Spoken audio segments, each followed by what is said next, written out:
Bronchial asthma అనేది at times it can be life threatening. ఎప్పుడు అంటే ఎవరైతే ఆస్తమా సిమ్టమ్స్ ఉండి కూడా వాళ్ళు రెగ్యులర్ మెడికేషన్ యూజ్ చేయకుండా ఉంటారో వాళ్ళకి లైఫ్ థ్రెటనింగ్ అయ్యే ఛాన్స్ ఉంది.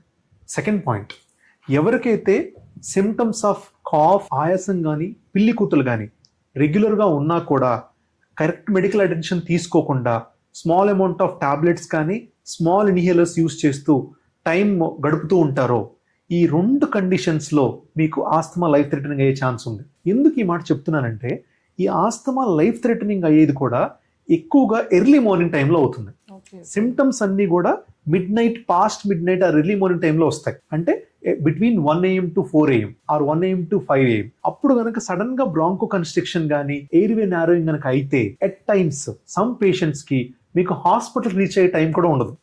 విండ్ పైప్స్ నారో అయ్యి రెస్పిరేటరీ ఫెయిల్యూర్కి వెళ్ళే ఛాన్స్ ఉంటుంది. సో ఆ డేంజరస్ థింగ్స్ని అవాయిడ్ చేయడానికి నా సజెషన్ ఏంటంటే ఎవరికైతే ఈ సిమ్టమ్స్ ఉంటాయో ఆర్ ఆల్రెడీ ఆస్తమా మీరు డయాగ్నోస్ చేశారు ఇంతకు ముందు కానీ మెడికేషన్స్ వాడట్లేదో వాళ్ళు రెగ్యులర్ మెడికేషన్స్ వాడాలి.